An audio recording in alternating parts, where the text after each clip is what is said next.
You may not want to admit that you watch the soaps, but in Edmonton there are a bunch of people who will happily tell you they always watch One Life to Live. That's because they're hoping to catch a glimpse of local actor Nathan Fillion.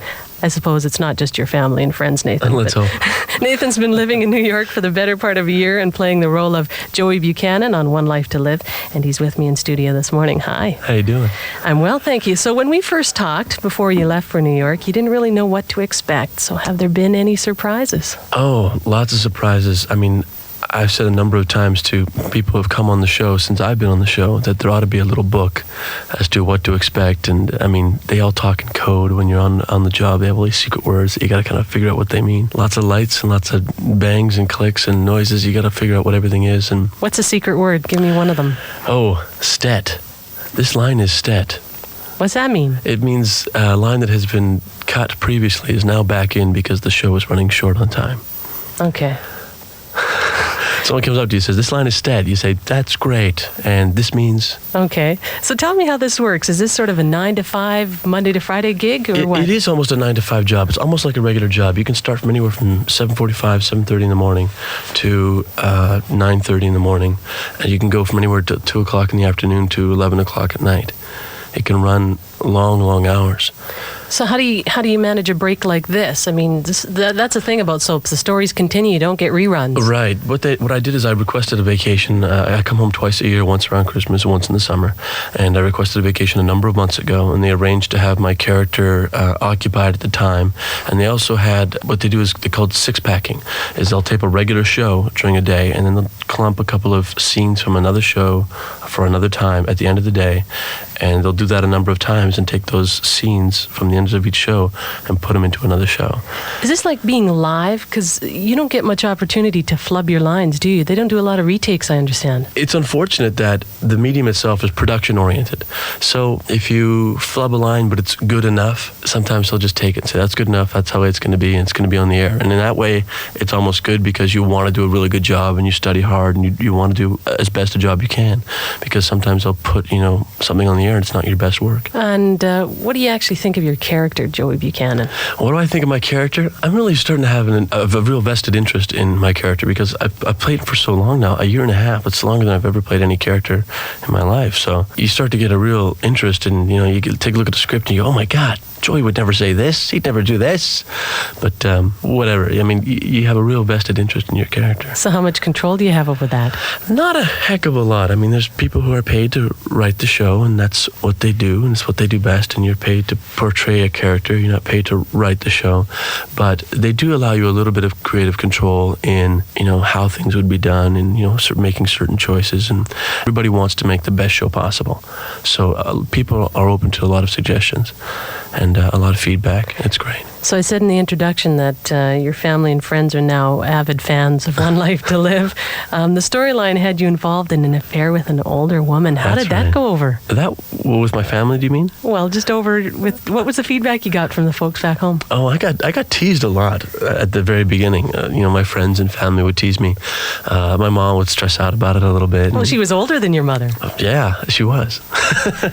But now they watch and they enjoy the work, and they thought it was well done, and they tell me so. Now, who decides if you become a soap star? The writers who say that, gee, that Nathan Fillion is great, let's give him some juicy stuff to do, or a juicy storyline, or is it the bags of mail that you get from fans? I think, by and large, I believe it's the fans, because a television show like a daytime drama will want to give the fans what they want to see. They'll use a lot of techniques to make you wait for it, do the cliffhanger on Friday so you can get the big surprise ending on Monday or what have you. But it's all intended on drawing viewers. So I do believe it's fan feedback that would allow for a lot of storyline directions. So how long did it take before you started getting some fan mail? I was very fortunate in that they started me out pretty slow. They started me out in a little storyline with the young lady who plays my little sister, Erin Torpey is the actress's name, who plays Jessica. They started me off with a little storyline with her, and I was just kind of hanging out for a while, a couple months, when they started to slowly graduate me to this affair with the older woman. So Did the fan mail start growing as you had this affair? It started pouring in at that point, and I was kind of at a loss as with what to do. I mean, some letters would say, "This is great. I love your affair with Dorian. It's wonderful. It's great. It's wonderful." And some letters would write in saying, "Oh my God, how can you do this to your mother? It's her worst enemy, and it's an older woman. She's nowhere near your age." And I didn't know how to handle it. I mean, I'm thinking, God, some people hate this storyline. What am I going to do? So what did you do? Well, it just took me a second to realize that even if they're writing in saying you're killing your mother, they're buying it. They're buying the storyline. They're watching it and they're believing it. And that's, I mean, even the negative fan mail is good fan mail. In that So I guess it's a fine line between truth and fiction, or reality and fiction for some of the viewers. And that's what you get a real taste of when you're walking down the street in New York City and someone stops you and freaks on you for having an affair with an older woman. Now, originally you were sure this would open other doors for you. Has it? As of yet, I've received a couple of calls, casting agents and from other television stations and from folks doing films. But unfortunately, up until this point, I wasn't able to work in the States for anybody else other than ABC because I'm a Canadian working on a visa. But I just acquired a citizenship in the U.S. A green card thing. Yeah, a green card thing. Oh, right. So I'm going to go back and get myself an agent and see if I can't get into some films. So has it been a big change from living in Edmonton to New York?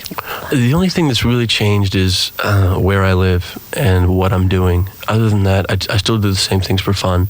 I still call up my buddies. We go out for dinner and, a little local Mexican restaurant and go to movies and hang out. It's not an incredible, weird life with lots of parties and weird stuff going on. It's nothing like that. I live in a little neighborhood. It's beautiful and it's right near the park, and I put on my rollerblades and I hit the park all the time. It's hot. It's humid, like crazy. Now, you did an autograph session yesterday raising money for MS. Is that the kind of thing you're going to have to do more of now? It's not that you have to, but I'm not sure if it's a sense of responsibility, but I have an opportunity here to share my time, and I have the opportunity to give a lot more than I used to be able to give. And if all that's required of me is my time for something as good a cause such as the MS Society, then I'll gladly do it. Well, good luck with your future ventures. Thank you very much. Talk to you again. See you, Nathan. Nathan Fillion is an Edmonton actor who works in New York on the soap opera One Life to Live.